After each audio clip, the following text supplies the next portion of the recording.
My guest today is such a special soul. I have been following her social media account for a while now, and I just love all the work she puts out. Amy Landry. She is a wellness leader, Ayurvedic practitioner, yoga teacher, new mum, and she lives in Newcastle with her husband and baby boy, Atlas. Amy has run retreats over in India and Australia, and you may have seen her featured on sites such as Mind Body Green, Elephant Journal, Wanderlust, Yoga Magazine, Living Now Magazine, ABC Radio, Flow Athletic, and Lululemon, just to name a few. So thank you so much for joining me today, Amy. It's such a pleasure to have you. Thank you. My pleasure. So I want to start simple. What Ayurvedic routine do you do without thinking about that's just on habit? Sure. So the biggest game changer for me was becoming a mum. And so, we think our lives are busy and then we have children. So at the moment, it's very on trend to talk about daily routine and morning routine, which is a massive part of Ayurveda.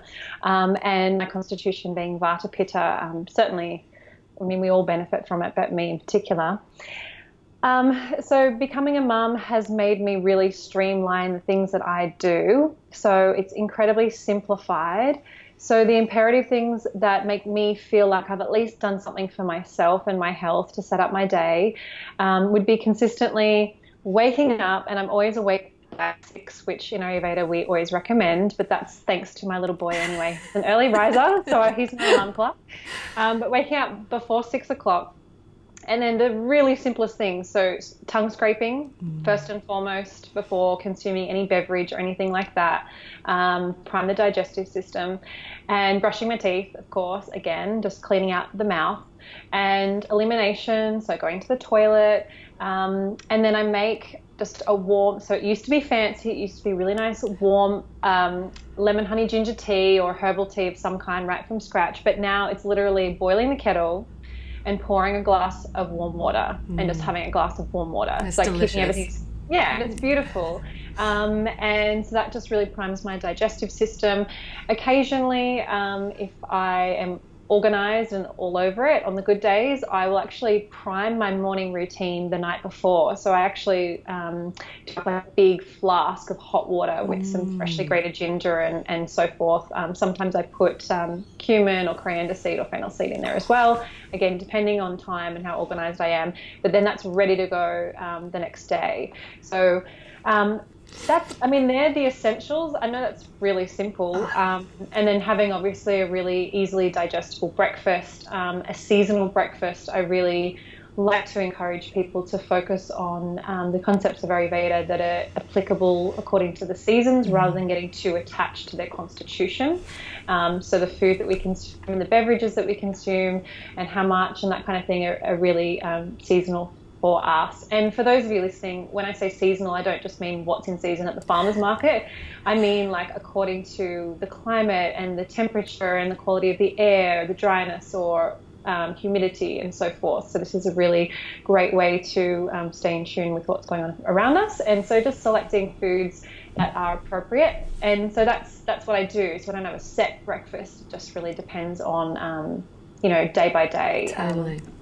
So that's pretty much the morning routine, and then through the week I'll treat myself to Abhyanga and which is just bodily oil, warm oil self-massage, and a few bits and pieces here, but that's like literally the simplicity of my morning routine. And that's what's beautiful, and people can take that and use it. They don't need 15 steps to, just before 9 a.m. It just all gets too much. So I just love that. And then it becomes that routine. So on to my next question. What's something that you've left out that you no longer do since practicing Ayurveda, do you think? I think the biggest thing that I've omitted from just my life in general, and of course, I break this sometimes, but my general, I suppose, rule or guidelines for myself is to omit any food that is cold, including waking up and even having a glass of room temperature water in the middle of winter is cold. You're right. Like room temperature is cold. So omitting cold things and not putting like beautiful, luxurious massage oils on my body that are cold. So whilst some coolness may be applicable to somebody experiencing high pitta and lots of heat and so forth, in general, I really like to try and abide by. That's sort of just the main thing. I like avoid anything with ice in it. I don't know why people serve ice cold water at cafes with breakfast and lunch and dinner. It's just the worst thing for your digestion. So that's probably, I don't know if that sounds a bit boring, but... No, I feel like we're best friends already, because literally that was my life. I was going around telling people, don't do that. Yeah. It's like the simplest things that we just don't do, and we like to complicate our life, I think, a bit. Bless them. We just didn't know. We just weren't aware, but it makes so much sense when you understand it, don't you? Isn't it? It's crazy. Okay, so what has it been like teaching yoga and implementing Ayurveda into it as well? Because the beautiful thing about you is you started out as a professional dancer and then found yoga. Can you describe to me a bit about that path, your journey onto that? For sure. Interestingly, well, first and foremost, I was forced into dance retirement. I had a really severe injury and I was in hospital. I was working abroad and I was a little bit lost. And I'd already been implementing yoga in the realm of both asana and pranayama into my life for a number of years. At that time, it wasn't sort of a trendy thing to be a teacher. It was just a path and a lifestyle exclusively that I lived. And Ayurveda had been in my life, but I didn't realize it because as an adult, I found scrap pieces of paper hidden like in drawers and boxes and things at my parents' house. And I'd done dosha quizzes. Like, I think as like maybe, I don't know how old I would have been. Maybe I'm going to say like 13 or something like that. But I'd done dosha quizzes. I didn't remember it. And I don't know how I knew of it. So here I was, already learning about Ayurveda without consciously realizing it like many years before. But it wasn't until I decided to go and do my first yoga teacher training that I really fell in love with Ayurveda, because one of my dear friends, she's now a dear friend, who did the training with me, she had already become a practitioner in Ayurveda. And I just picked her brain like on every break and every spare moment. It just resonated with me so much and I felt so compelled to learn more. And so as a yoga teacher, I read lots of books and I just, I suppose, started to implement it into my life. And Ayurveda was a massive influence on my health. I actually come from a background of really, really poor health from the day I was born into this world, and heavily medicated and very sick all the time. And Ayurveda has literally changed my life and just changed my health in profound ways. And so I couldn't help but feel this strong call to study Ayurveda. And I studied it not to become a practitioner who sits in a room and does consultations or, does massages or treatments and so forth. I did it to enhance not only my own quality of life, but to share it through the pathway of teaching yoga. I suppose it was kind of like how I wanted to create my little niche in the world of yoga teaching, particularly because we're swamped with yoga teachers these days. And so whilst I practiced in, the typical practitioner setting for a little while, it's been most inspiring to share it in the context of like my retreats and workshops, and really showing people that it's integrated. As we say, yoga and Ayurveda are sister sciences, and we really can't experience one without the other, truly, in a whole way.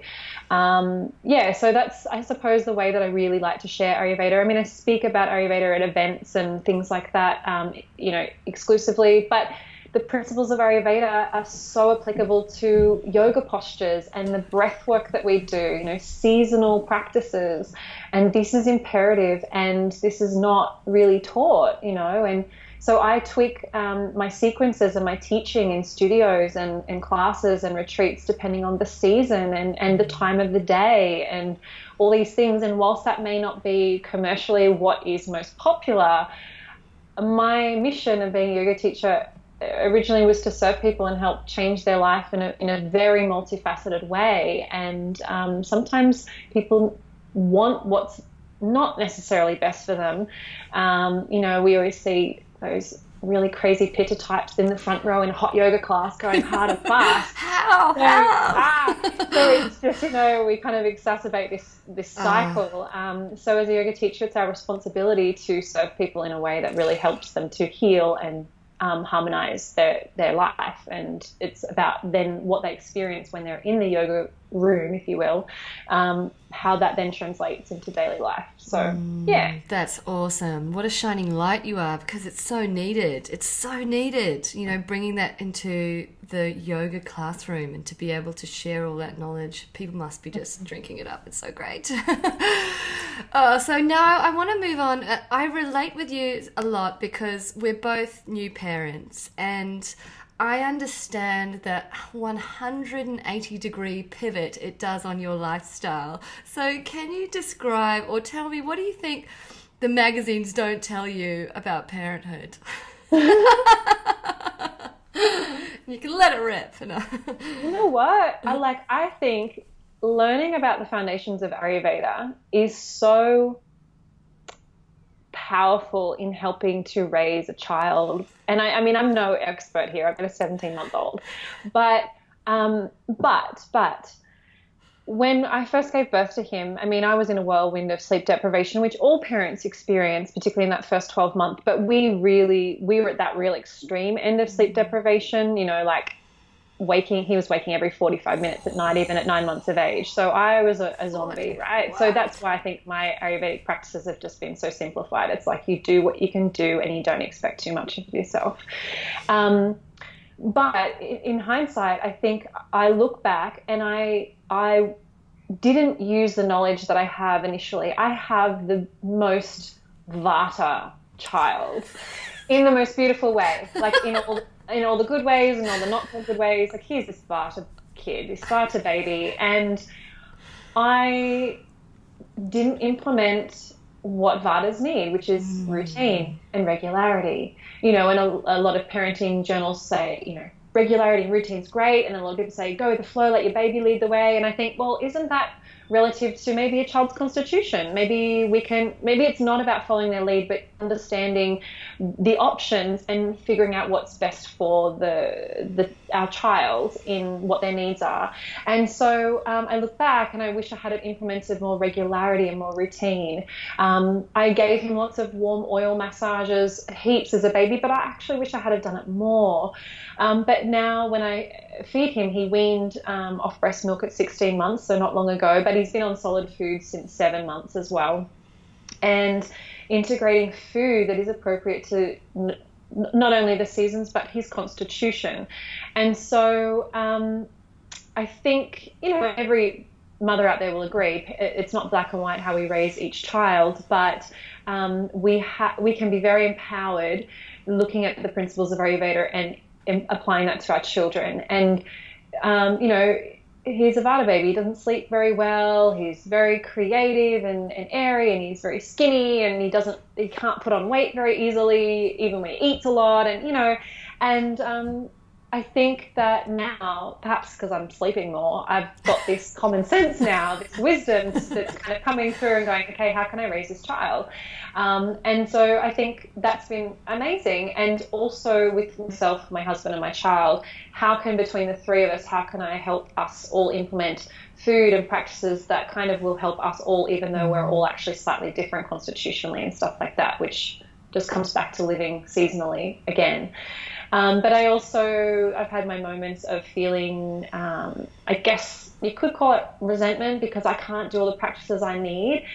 But then I've also realized that there's certain things that my boy needs that are actually really good for me too, which is, for example, he eats his dinner at 5 p.m. So I never used to eat that early. And now I eat my dinner with him. And this is perfect. This is excellent.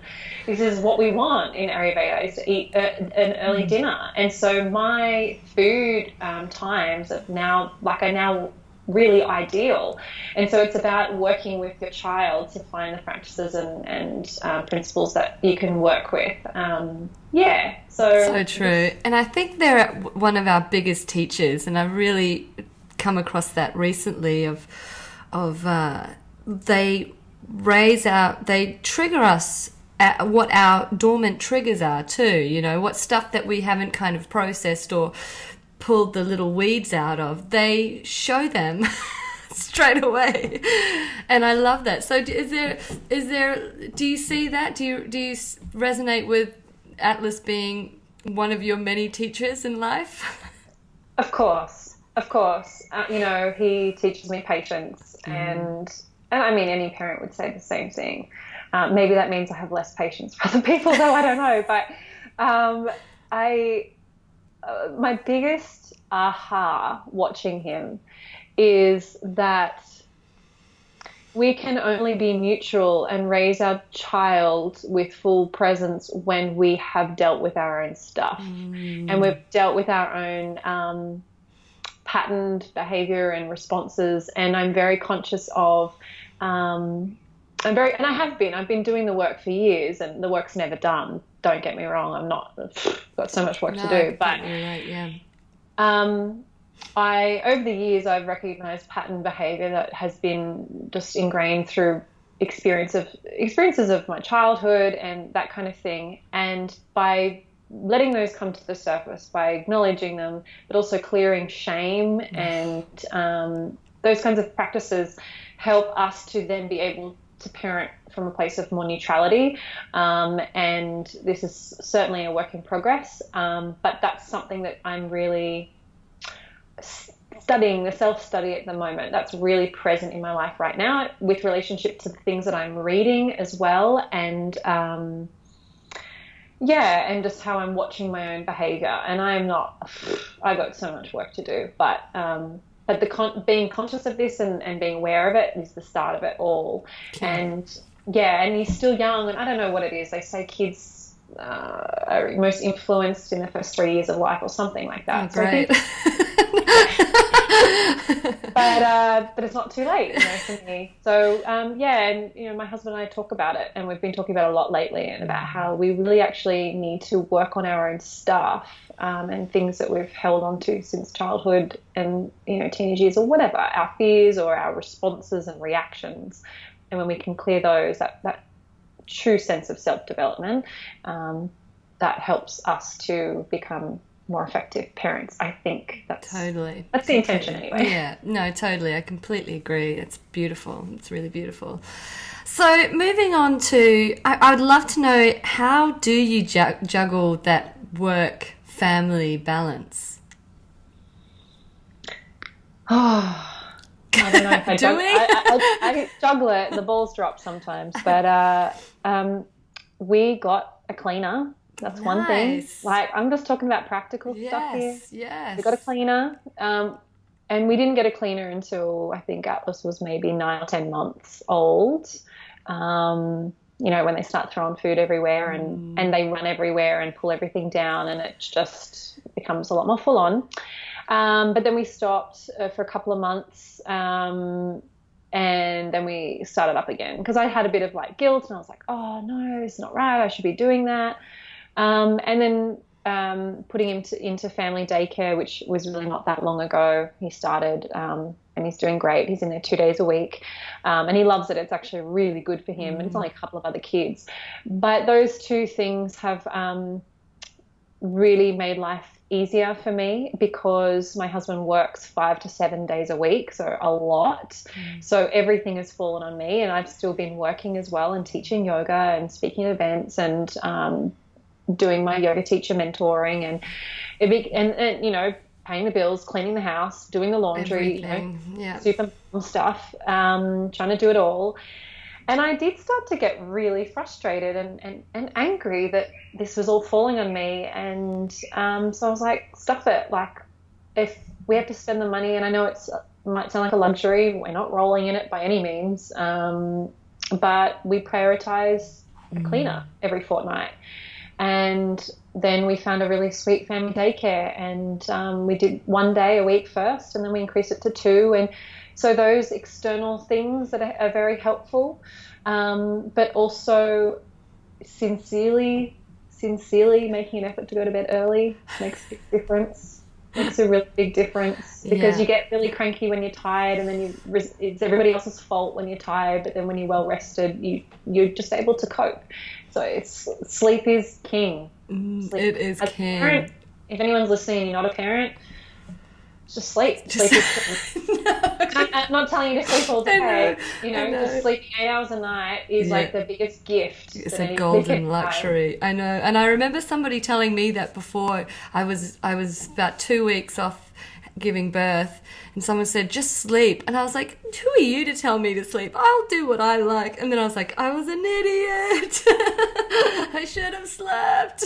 Yeah. Never again will you sleep the same. Will you sleep the same? Yeah. Like, there's so many fancy self-care practices out there. And for me right now, like, sleep is the most important one. Yeah, for sure. Okay, yeah. All right, so moving on to our next question as we're going to finish off soon. Just for people out there who are starting to build their practice, or they're wanting to become a yoga teacher or build their brand, what advice would you give them at this time at this stage of the game? Oof. Well, there's a number of things I could say. Keep up your own practices. So for anyone, for example, wanting to maybe become a yoga teacher, is to ensure that you have a solid home practice. And when I say that, I don't necessarily mean you have to practice at home every single day of the week, but you're consistently doing some kind of home practice every week, whether that's integrated with studio practice and so forth. And a home practice doesn't have to be 90 minutes. Again, let's be realistic. Some people have that time, some people don't. Again, if you're a parent or not, etc., life demands. But for anybody that is just wanting to deepen their practice or deepen their experience of yoga and Ayurveda, is just to consistently show up and allow your practice to be whatever you need it to be on the day. I used to get so hung up on my personal practice having to be, okay, this asana, this pranayama, and I need to do these mantras, and I need to, like, all this stuff. And if I couldn't do it, or I didn't have time for it, I wouldn't do it. Because I don't have time for it. So now, like, I remember breastfeeding and doing my pranayama practices at some time, or doing meditation whilst I was feeding. And now my Abhyanga is not first thing in the morning. It's a couple of hours after a meal, sometime in the day when I can do it. Like, it's having that fluidity and consistency. And I think that is the base foundation to thriving on a path of yoga or Ayurveda, whether or not you choose to share it and teach others how to teach it, or it's just something you want to deepen. I think that would be the biggest takeaway. Yeah, and reading as well, so like study is a big one, for sure. But I was listening to a podcast recently by Johnny Pollard, the One Giant Mind podcast, and I wrote it down, but he said, and of course this is my interpretation of his words, but something along the lines of reading is like following a map. It's not the same as actually walking the terrain. It's all good and well to read stuff and have the intellectual knowledge, but to live it and to apply it is a whole other ball game. I was like, yes, that makes so much sense. So true, so true. And not to vilify ourselves if we get it wrong, or we stumble, or it takes a couple of turns to get it. It's just it's all part of it. Yeah, it's Absolutely. Beautiful. That's awesome. Look, thank you so much for joining me today. Now, if people are living in New South Wales, where can they get in touch with you, or how can they find you and your classes? So at the moment, I don't teach a tremendous amount of regular classes. I do teach at a studio called Twine in Adamstown, and also a place called Verve for Life in Warners Bay. I am teaching and speaking at different events and workshops over the next few months. And next year, I'm hoping to get back into facilitating retreats, which I'm really excited about. And a little quiet secret is, there's a podcast in the works coming as well. Excellent. It's a popular platform these days, and I tried blogging, and I'm a communicator, but I'm a speaker, not a writer. And I was like, this is the path I need to take. And there's so much information out there that I want to share and people I want to speak to and share that with the world. And so new, exciting. Exciting. So for anyone that wants to check out Amy, I'll put the links down below, and you can check her out on her website and other social media outlets. And thank you so much. It's been a pleasure. You're so welcome. The pleasure's mine. Thank you for your time. Thanks so much.